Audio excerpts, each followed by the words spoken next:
Oke, Gus Robi, ini lagi viral nih suasana Ramadan, kan yang seharusnya orang rame nih berburu takjil. Nah, sekarang yang viral ini non muslim juga ikut berburu takjil nih. Oh, Malah ya. jam 3 udah pada standby nih. Gimana sih Masya melihatnya nih, Allah. Gus Robi? Mungkin alhamdulillah kalau orang berburu takjil terus kemudian niatnya untuk menolong para pedagang-pedagang kecil itu supaya dagangannya laku dan habis. Karena barang takjil itu kalau nggak laku itu kan menjadi basi kan. Nah, itu sesuatu yang sangat baik, itu menunjukkan bahwa Islam itu memang mengajak bukan mengejek, merangkul bukan memukul. Makanya dengan adanya Ramadan, saya pernah ya menemukan pedagang yang sampai adzan maghrib itu loh belum laku. Pernah saya menemukan itu. Nah, nanti kalau terus apa lagi ya? Ya, Gus Robi melihat seperti apa mungkin artinya toleransi dalam beragama ini sampai akhirnya kan pendeta juga ikut mengomentari juga bahwa jemaahnya silakan pada ikut berborong. Iya, makanya ini bagus. Surat edaran Menteri Agama yang menghimbau ya, bukan melarang. Kemarin saya berbicara di TV One sebagai narasumber. Justru surat edaran Menteri Agama itu menunjukkan sifat dan sikap toleransi watak asli orang beragama. Nah, himbauannya antara lain sebaiknya taraweh dan tadarus menggunakan speaker dalam. Nah, karena memang tadarus maupun taraweh ini kan lumayan lama. Taraweh karena 20 rakaat, yang 20 rakaat terus kemudian dilanjutkan tadarus, itu kan hampir memakan waktu 3 jam. Nah, tetapi di surat edaran itu boleh di luar, speakernya di luar, tapi maksimal 100 difabel ya. Nah, ini kan bagus. Artinya kita dalam beragama adalah untuk mengajak, merangkul gitu. Bahwa Islam itu juga memperhatikan orang yang ada di sekitar. Mungkin ada yang capek.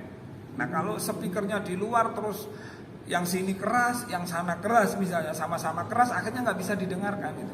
Tapi kalau menggunakan speaker dalam untuk tadarus maupun taraweh tadi itu sangat bagus. Dan orang, misalnya ada orang non muslim, kalau penduduknya di Jakarta misalnya, karena padat ya, terus kemudian speakernya keras sampai menjangkau misalnya 1 kilo kanan, 1 kilo kiri, 1 kilo gini.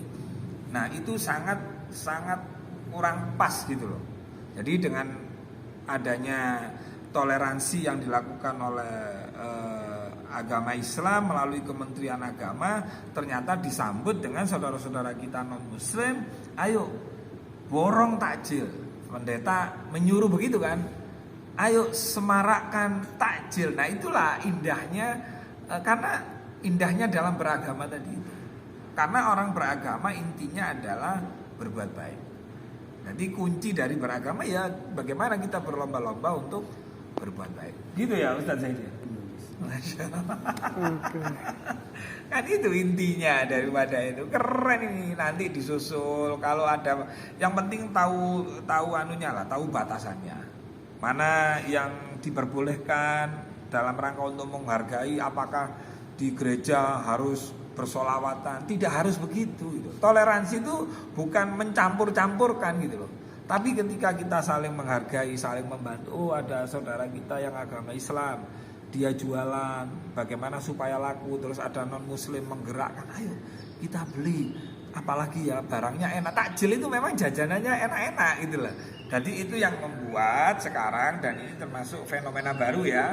Ya, syukur-syukur kalau itu bergerak semua, sehingga ketika Ramadan datang, saudara-saudara kita non muslim menyambut dengan gegap gempita karena adanya toleransi, termasuk edaran Kementerian Agama yang menghimbau, bukan melarang ya. Tetapi himbauan itu bisa dilakukan di tempat-tempat yang misalnya di pedesaan. Kan ada tuh desa yang seneng pakai speaker keras. Karena dengan itu suasana Ramadan ada. Ya selama penduduknya itu menerima dan suka mendengar itu ya nggak ada masalah. Jadi harus melihat situasi dan kondisinya.